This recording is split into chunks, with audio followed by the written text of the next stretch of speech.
Ya Marit.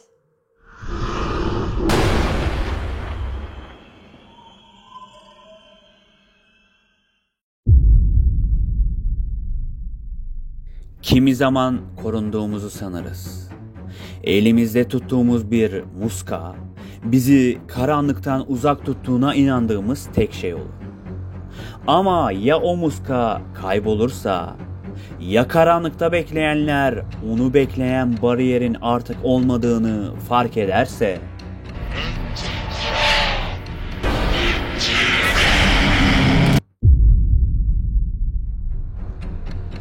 Ayla küçük yaşta yaşadığı korkunç bir olayın izlerini boynundaki muska ile silmeye çalıştı. Yıllar geçti, hayatına devam etti. Ama bazen geçmiş, hiç kapanmayan bir kapıdır. Bir gece muska ortadan kayboldu. Ve Ayla'nın en büyük korkusu yeniden hayatına girdi. Üç harfliler Marit, 2010 yılında Türk korku sinemasına kazandırılmış cin temalı filmler arasında kendine özel bir yer edinmiş yapımdı. Geleneksel korku öğelerini gerçek olaylardan ilham alan atmosferiyle harmanlayan film, bir muskanın kaybolmasıyla başlayan kabusu anlatıyor. Peki İzzet Hoca gerçekten yardım edebilecek mi? Yoksa bu gece herkes için bir son mu olacak? O halde saygıdeğer dostlarım, videoyu beğenmeyi ve sen yeni gelen harika insan, kanalı beğenip videoyu da beğendiysen kanala abone olmayı sakın unutma. Peki bu film hakkında şimdiye kadar anlatılmayanlar neymiş? Gelin birlikte bir bakalım.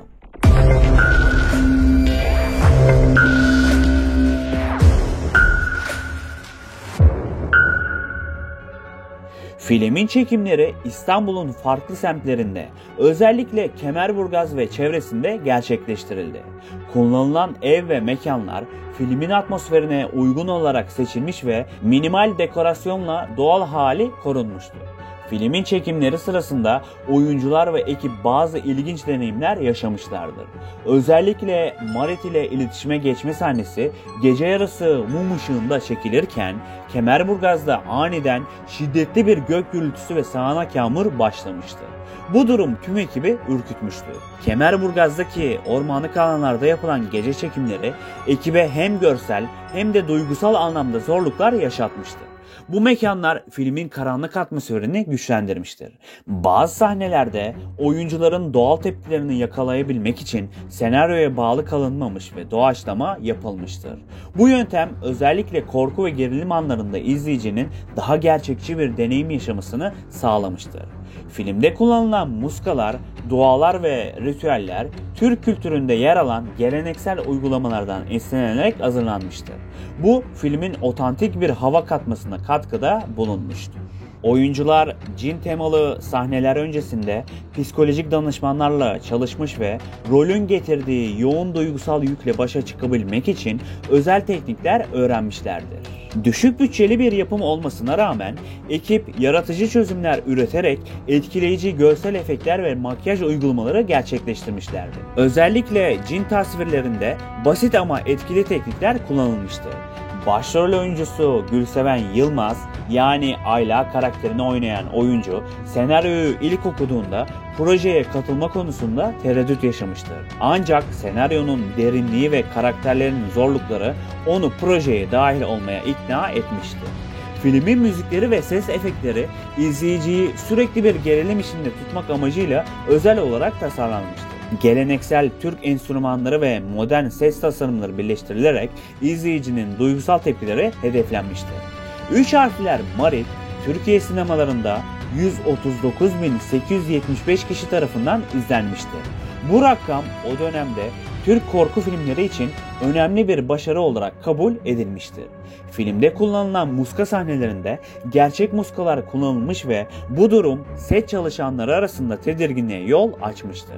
Bazı ekip üyeleri çekimler sırasında garip sesler duyduklarını ve açıklanamayan olaylar yaşadıklarını belirtmişlerdi. Bu tür deneyimler filmin atmosferine katkı sağlamış ve oyuncuların performanslarını etkilemiştir.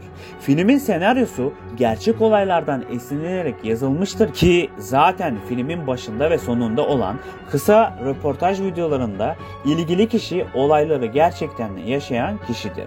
Bu durum hem oyuncuların hem de izleyicilerin filme olan ilgisini arttırmış ve hikayenin inandırıcılığını pekiştirmiştir. Filmdeki bazı sahneler izleyiciler tarafından oldukça etkileyici bulunmuş ve uzun süre hafızalarda kalmıştır. Özellikle cin çağırma sahnesi ve muskanın kaybolmasıyla başlayan olaylar izleyiciler üzerinde derin bir etki bırakmıştır. Evet dostlarım, şimdi cinlerin en ürpertici ve takıntılı olanı olan Marit hakkında şimdiye kadar anlatılmayan bilgileri sizlere sunmaya çalışacağım. Bakın, ne olursa olsun bunlarla uğraşılmamasını unutmamakta yarar vardır. Bu videoda gerçek olayı yaşayan kişinin neler yaşadığı hakkında net bilgim olmadığından dolayı ondan bahsetmeyeceğim. Ama olur da videoyu izlerse ya da kendisini tanıyan birileri varsa lütfen benimle iletişime geçsin.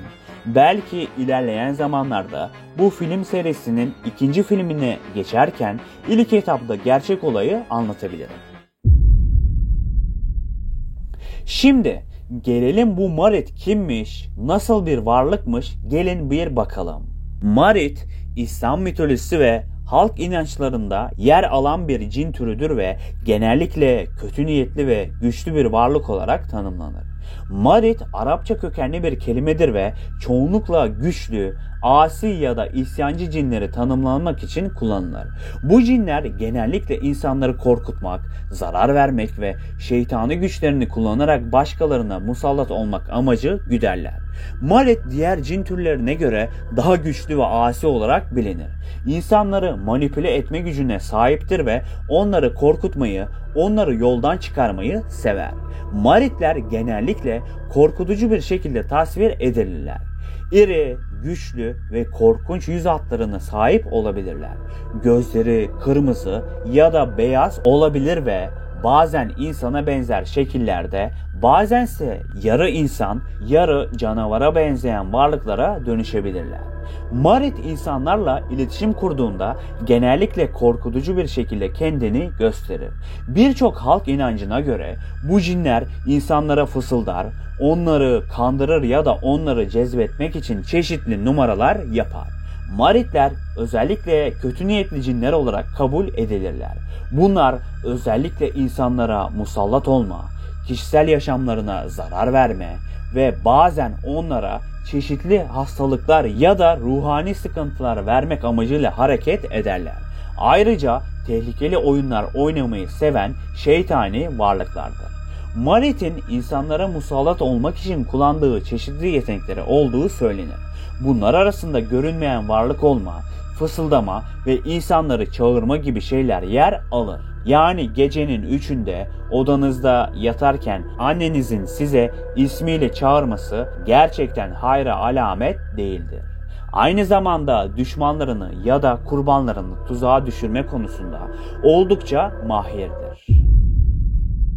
Marit cininin yaşadığı iddia edilen olaylar genellikle korku ve karanlıkla ilişkilendirilir. Filmdeki olayları yaşayan Ayla gibi çocuklukta ya da ergenlik döneminde Marit'in çağrılması ve ona musallat olunması hayatını değiştiren olaylardan biri olabilir. Bu tür cinlerin etkisi hayatın her alanında, özellikle de ruhsal ve fiziksel sağlıkta ciddi bozulmalara yol açabilir. Marit diğer cin türlerine göre daha asi ve daha tehlikeli olarak kabul edilir. Yani ifrit, gul gibi diğer cin türlerinden farklı olarak Marit sadece insanları etkilemekle kalmaz. Aynı zamanda kendi çıkarları doğrultusunda dünyada büyük yıkımlar yaratabilir. Filmler ve hikayelerde Marit genellikle korkunç bir tehdit olarak tasvir edilir. Birçok korku filminde, özellikle Türk korku sinemasında Marit cinine dair güçlü imajlar ve hikayeler bulunur. Üç harfler Marit gibi film bu cinin doğasına ve insanlarla olan ilişkisinin karanlık yönlerine odaklanır. Sonuç olarak Marit korku hikayelerinde yer alan en korkutucu ve güçlü cinlerden biridir. Onun çağrılması, davet edilmesi genellikle çok ağır bedelleri olan bir eylemdir ve bir kez serbest bırakıldığında bu cinin amacına ulaşana kadar geri dönmeyeceği söylenir. İsterse aradan 50 yıl geçsin, isterseniz dünyanın neresine giderseniz gidin, takıntılı bir varlık olduğundan dolayı ne yapar ne eder sizi bir şekilde bulur. Sana zarar vermez fakat etrafındakilerin vay haline. İşte böyle dostlarım.